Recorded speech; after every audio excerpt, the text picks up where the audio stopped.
Assalamualaikum. Saya nak sharekan diri saya. Nama saya Puan Hajar Zainon binti Muhammad Taha. Okey. Saya ni sebenarnya untuk penyakit saraf ni memang dah lama. Bukan baru-baru ni. Dah berpuluh tahun. Hilang pergi, hilang pergi, hilang pergi, hilang pergi. Itu aja. Masa tak ambil kisah. Tapi nak terjadi yang I kena kebelakangan ni, lagi 2 minggu nak puasa. Lagi 2 minggu nak puasa, saya rasa diri saya, kenapa tak boleh bergerak? Kenapa sakit? Kenapa sakit dah tak boleh? Aduh. I sambil panggilkan anak, tolong mak datang kat sini, mak tengah seorang ni, mak tengah sakit. Sakit. Bila I dah sakit tu, I tak boleh bangun, tak boleh bergerak, nak ambil wudu, nak sembahyang.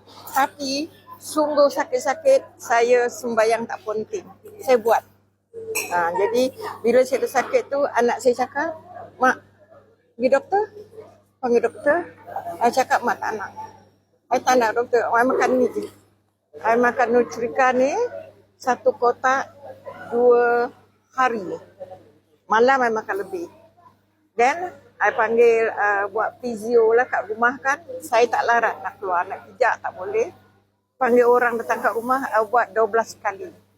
12 kali tu, at least 2 hari sekali, 2 hari sekali. Tapi saya cakap sama you, you all semua, kalau siapa kena penyakit Shamika ni, memang terlalu sakit. Tak boleh sentuh, tak boleh saya bilangkan. Yang bolehnya, dah dapat bernafas tu dah syukur. Sangat syukur. Saya fikir banyak tengok kat Facebook, saya baca banyak, bacalah, saya tengok. Dia kata sakit ni dalam masa 2 minggu. Tapi saya mengikut perkembang tu, saya makan, saya buat video. Dalam 2 minggu rasa saya dah boleh bergerak, saya dah boleh jalan. Saya makan ini memang lebih lah. Lebih, kadang-kadang memang lebih saya makan. Malam sampai 6-7 saya cek. Malam saya nak hilangkan sakit dia. Tapi bila dah siang kurang sikit lah.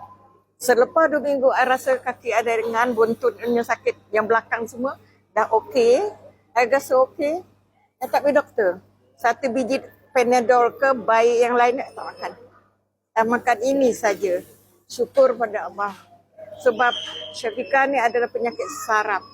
Saraf ni jangan buat main. Kalau dia dah sakit tak boleh pijak daripada punggung, buntut, peha, kaki bawah tak boleh pijak. Tapi sungguh macam ni I kena, I tak ada masalah lutut. Orang kata sakit lutut. Tapi I tak ada lutut. Tak ada sakit lah, senang cakap. It's very good lah produk ni. Sampai sekarang, saya dah boleh bergerak seperti biasa. Okay. Saya boleh bergerak biasa. Mungkin saya banyak makan Nutrika ni. More complexion kita lebih baik lagi. Dia kata, senang cakap, molek lah. Orang tua cakap molek. Dan lepas tu, rasa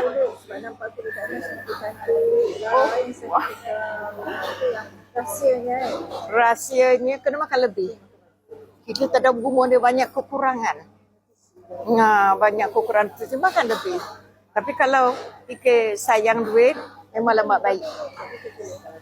Now I punya umur 76 become 76 become November 77. Ya. Cicit 5.